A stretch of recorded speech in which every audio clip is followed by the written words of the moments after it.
The first time Cashleigh attempted to take her life was Thanksgiving 2021, and her third and final attempt was 3 months ago. My name is Lana Gruell, and this is my story through the journey of the grief of losing my youngest daughter to suicide. Being a single mom was really chaotic. I remember when my mom used to come down here and visit, she would be so stressed out before she came down, thinking about having 4 kids in the house. Everything would be crazy. But every year when she came down, she would say, I don't know why I freak myself out, because our home has always been actually peaceful and full of love. To me, that was important. It felt peaceful. It feels loving and accepting. I own my own home, and the kids actually had a nice upbringing. I have 4 children. Cashleigh was the youngest. Just from the second she was born, she just completed us. She was the youngest, but she had a very old soul. She mothered everybody. If I had to tell somebody, hey, don't forget to do this, Cashleigh would remember. And I'm talking about when she was a toddler. She was a really good student. She just always wanted to do the right thing. We never argued. We had words, but it was always a race to see who could apologize first, because Cashleigh understood that the relationship is more important than being right. She cared about people knowing that she loved them and cared about them. Cashleigh was so much fun. She had the best sense of humor. She started having trouble sleeping when it was like late junior high. Of course, I noticed that and we talked about it. And then it got worse in high school. She remembered something that had happened when she was a child that was traumatic. I told her that I would do whatever she wanted to do. If she wanted to go to the police, we'd go to the police. If she wanted to talk to a therapist, that's what we do. If she wanted to tell me, she could tell me. You know, as parents, it's our jobs to keep our kids safe. I was always really careful about who came around our home. When kids are younger and they always want to have sleepovers and things like that, go to people's house, I really didn't let my kids do that. Of course, it pissed them off when they were little, right? Because everybody does it, Mom. But I let my guard down when it came to family and allowed someone to stay with us because they were family. Cashleigh was 8 when this happened, and this person was an adult in their 20s. I only knew what I saw, just this person's actions, and it was upsetting to me. It was upsetting to the kids, so that person had to leave. That's all I knew. Cashleigh blocked it out. In her mind, it did not happen. It wasn't until she was in high school that she even started really mentioning that anything else happened. I knew I just was not the person qualified to help her through it. So I kind of let her come to me with what she needed at her pace. I regret that part. I didn't push. I feel like I really should have. She graduated from high school in 2020. That was a really tough year. You know, there's no senior prom. She was isolated. It was just me and her at home at that point. Her other siblings had moved out. She really felt isolated. You know, this was a time when she was really trying to come to grips with what had happened. Unfortunately, finding a therapist is ridiculously difficult. She definitely got worse that year. The end of 2021 was her first time attempting to take her life. She had trouble sleeping. Her memory was bad, and I can't even imagine what she was dealing with. She started taking the medication sometime in 2021. Prior to that, she never attempted to take her life. Her closest sibling, Darian, moved home in August of 2021, and her first time attempting was Thanksgiving Day 2021. She had been seeing a psychiatrist, and it was within days of her medication being switched. Darian and I noticed right away, within the first day of her taking that medication, she could not stop crying. And then it was Thanksgiving. I always got up in the morning and checked on the kids. I got up that morning. She was in her bed. She was sleeping, and I asked her if she needed anything. She said no. And I said, okay, I'm going to start cooking. I came downstairs, and a little while later, she texted me something. I was like, what? It made no sense. I ran upstairs and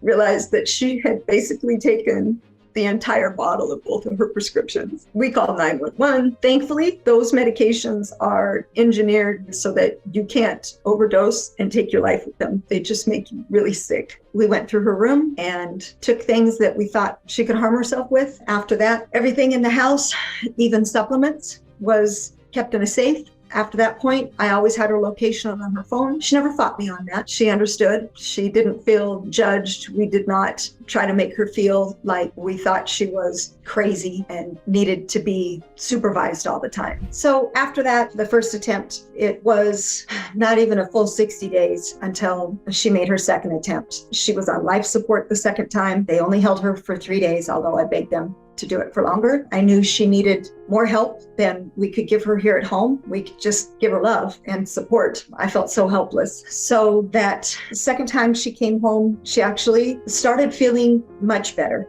She had got a job and she was working full time. She was doing much better. Of course, she was still having a lot of trouble sleeping, but she felt better being able to go to a job all day, and it was busy work. She was making money, and I think she just felt better about herself. At some point, they changed her medication again. When they changed the medication, it either, makes you not want to get out of bed, that you can't sleep, that you can't sit still at work. They all have different side effects. So unfortunately, even though her employer really liked her, they had to let her go. And of course, that just made her feel bad. She was very hard on herself. So she took that pretty hard. And right around that time, she met with her psychiatrist, and she said that she was going to stop taking the medication and that she was going to look into supplements, exercise, any alternatives. She had said, I gave the medication a shot, and I can't see one point where it actually made things better that was sustainable and better. So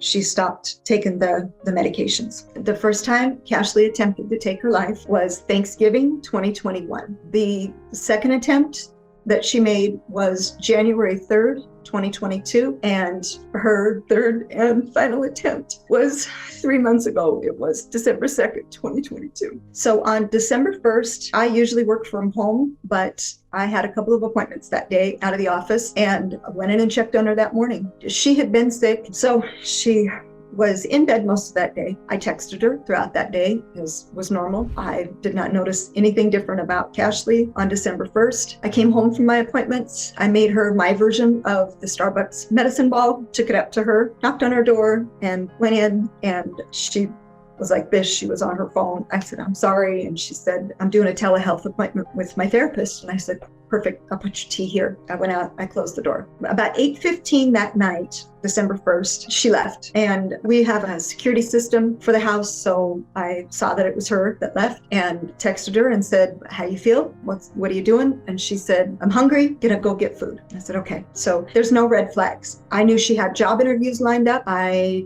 knew she had plans. We had plans in the very near future. I had no red flags. We were very close. She told me a lot of things. She didn't say anything to me about really anything. Just left and said she was going to get food. I saw that she was at the grocery store. Then I saw that she was at the park. Again, Cashleigh was 20. I mean, I'm 56 years old. There's days where I like to go to the park, sit in my car and listen to music. So that was not a red flag. We were texting back and forth. There was nothing. I told her I loved her. She said,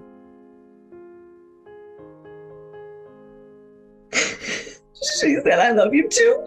I didn't go to sleep until I knew she was back home. She came home a little bit after 11. I went to sleep. The next morning was a Friday. It was December 2nd. I woke up and I looked at my phone. I noticed that somebody had left the house. I realized that it was Darian, her sibling Darian. A lot of times they went everywhere together. So I looked at her location to see if I could see where she was, but it wouldn't come up. And I was like, that's weird. She never fought me on that. She knew that kept me sane to know where she was. So I got up, I opened up her bedroom door. She was gone.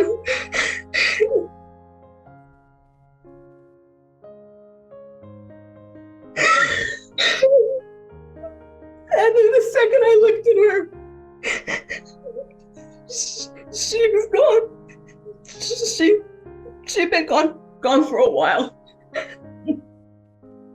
Then I ran and got my phone and called 911. She had taken her life. She was cold by the time I found her. She had no pulse. I stayed with her.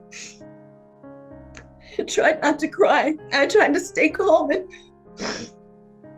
just kissed her and told her how sorry I was, how much I loved her. Like, the moment that you realize that you're never gonna see someone that you love that much again is just terrifying. The day that she left was, like, hands down, the worst thing that could ever happen to any of us in our family. Everything from that moment forward, I wish that I could just put in a file that's marked things I just wish I didn't have to deal with. You feel like it's just a bad dream. Cashleigh always wanted to be a mom, and I know it's only been 3 months, but like, I cannot wrap my brain around the fact that she's not gonna have kids. Like, I'm not gonna have her grandbabies to play with. It's just overwhelming. My sister got here. She had to come down from Washington State. I just fell into her arms. Thankfully, she just got me on the right track, held me up, and just kept, saying, we gotta do this, we gotta do that. That Sunday, we held her service. We did a celebration of life. We honored her so wonderfully. Cashleigh was like this whole soul, and everybody knew it. Coroner's report mentioned that the police department located a letter written by Cashleigh under her pillow that they never told us about. And I still don't have the original. I was allowed a copy of it. I had to drive down to the coroner's office, because that's really fun when you're grieving your child, and get a photocopy of it to read her last words to us. The backside of it was her last wishes, and they denied us that. And I got a copy of it 3 months after the fact. That needs to be changed, and that's one of the things that I'm going to advocate for. I understand it was evidence. I understand that they had to investigate, but when somebody writes in their note, this is what I want done with my body, and I've agonized over the last 3 months whether or not we made the right decision, but I could have been told. I think that's disgusting. That shouldn't be protocol. First few weeks, Darian and I did not sleep. We were like zombies here at home. I've lost more than 10 pounds. I can barely eat, 1 meal a day. It is so incredibly difficult to try to adjust to life without Cashleigh. She was such an integral part of all of our lives. I knew that Darian and I were not going to be okay. I joined a couple of support groups. I also got Darian and I into therapy right away, from now until the time I take my last breath and I finally get to see her again. I am going to advocate for changes in the way that things are handled. One of the things is access to quality mental health care services. Even before she left us, it was important for us to share the struggle of even trying to get her matched with the right therapist. I've learned a lot about that. It's my responsibility to pass my knowledge on, right down to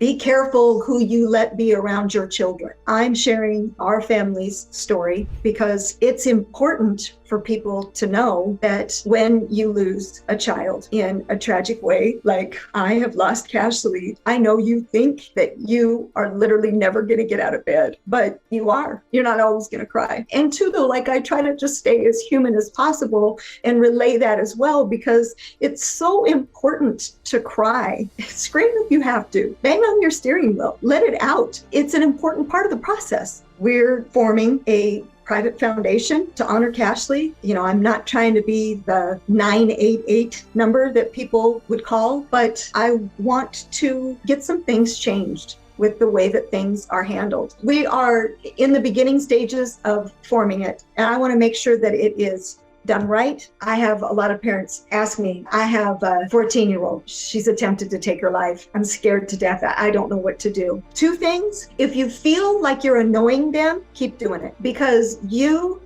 continuing to offer support is not going to push them to take their life.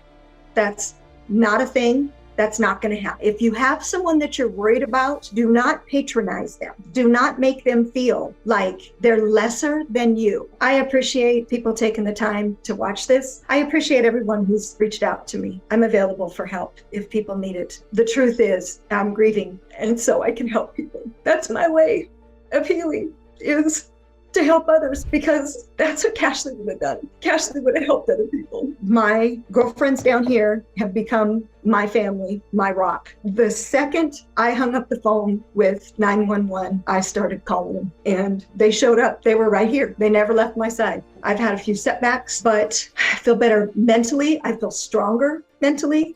I'm not going to be shamed into accelerating my grief. I absolutely love walking into Cashleigh's closet and grabbing one of her sweaters and just burying my face, just taking her in. You know, if I do that in 5 years, then that's what I'm doing in 5 years. That's just how special she was.